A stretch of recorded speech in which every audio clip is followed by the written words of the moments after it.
आज हम बात करेंगे एक ऐसी मानसिक बीमारी के बारे में जो धीरे धीरे व्यक्ति की स्मरण शक्ति और सोचने समझने की क्षमता को खत्म कर देती है। इस बीमारी का नाम है अल्जाइमर्स डिसीज।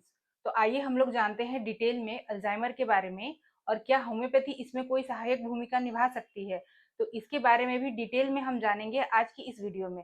नमस्ते, मैं डॉक्टर पूनम बहुत बहुत स्वागत करती हूँ आप सभी का टॉक विद डॉक्टर पूनम में। और इससे पहले कि हम वीडियो में आगे बढ़े और अल्जाइमर के बारे में पूरा डिटेल में जाने, अगर आप चैनल पर नए हैं तो चैनल को सब्सक्राइब कीजिए और वीडियो को पूरा एंड तक देखिए जिससे आपको पूरी इंफॉर्मेशन मिल सके। अल्जाइमर डिसीज क्या है? अल्जाइमर एक न्यूरोलॉजिकल डिसऑर्डर है जिसमें दिमाग की सेल्स धीरे धीरे नष्ट होने लगती है और इसका असर सबसे पहले याददाश्त पे, फिर भाषा पे, उसके बाद निर्णय लेने की क्षमता में और लास्ट में व्यवहार पे पड़ता है। यह डिमेंशिया का ही एक प्रकार है। कौन कौन से सिम्टम्स होंगे? तो हाल की घटनाएं भूल जाना, रोजमर्रा के कामों में गलती होना, बार बार एक ही बात को पूछना या एक ही बात को दोहराना, देन उसके बाद जो है बोलते समय शब्द भूल जाना, व्यक्तित्व या मूड में चेंजेस होना, समय और स्थान भी याद न रहना या जिस स्थान पे वो गए हैं वो भी स्थान और समय को भूल जाना। रीजंस क्या है एल्जाइमर डिसीज के? तो पहला रीजन है ब्रेन सेल्स का डिजनरेशन होना, यानी ब्रेन सेल का क्षय होना। फैमिली हिस्ट्री होना, यानी जेनेटिक फैक्टर्स, फैमिली में पहले किसी को अल्जाइमर की हिस्ट्री होना। सर की चोट, हाई बीपी, हृदय रोग और 60 प्लस एज होना, ये फैक्टर्स रिस्पॉन्सिबल हो सकते हैं अल्जाइमर डिसीज के। तो क्या कम उम्र में भी अल्जाइमर हो सकता है? जैसे मैंने रीजंस में बताया कि 60 प्लस एज होना एक अल्जाइमर होने का फैक्टर है, तो आपके मन में ये क्वेश्चन आता होगा कि क्या कम एज में भी अल्जाइमर हो सकता है? तो हाँ, कम एज में भी अल्जाइमर हो सकता है। इसे early onset of Alzheimer disease कहा जाता है।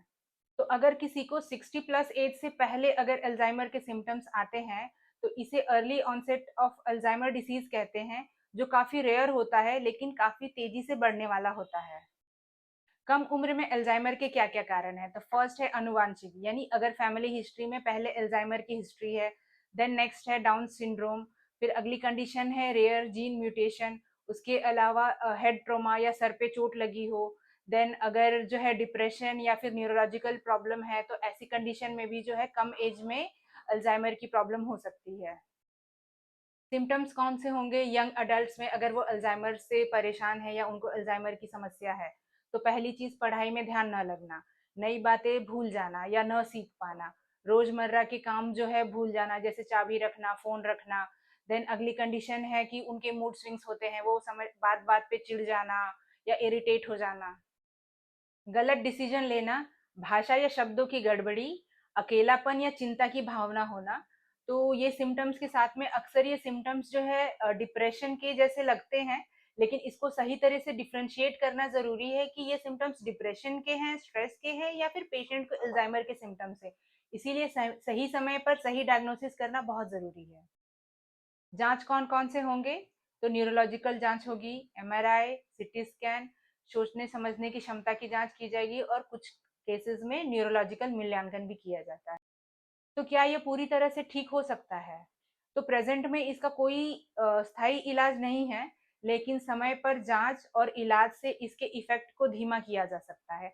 अब आप जानना चाहेंगे कि क्या इसमें होम्योपैथी का कोई रोल है? तो बिल्कुल, होम्योपैथी इसमें सहायक भूमिका निभा सकती है और इसके इफेक्ट को कम कर सकती है।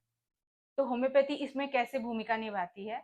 तो होम्योपैथी इमोशनल और मेंटल लेवल को बैलेंस करके याददाश्त को बेहतर बनाती है और रोग के प्रोग्रेस को धीमा करती है।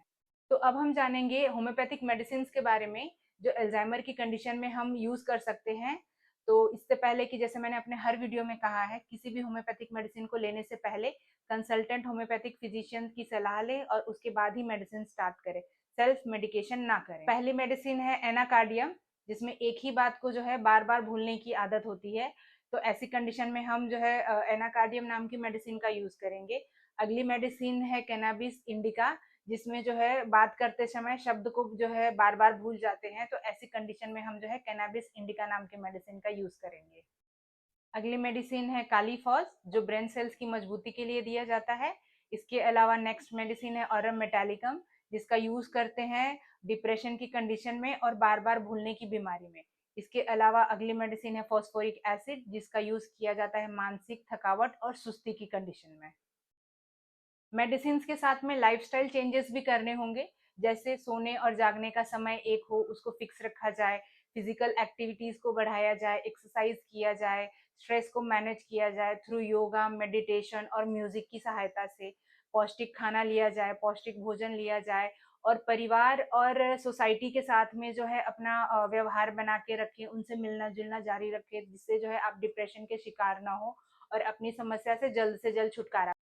इसी तरह की हेल्थ अपडेट के लिए सब्सक्राइब कीजिए टॉक विद डॉक्टर पूनम को, और हमसे जुड़ने के लिए स्क्रीन पर दिए गए नंबर से आप संपर्क कर सकते हैं। Thank you.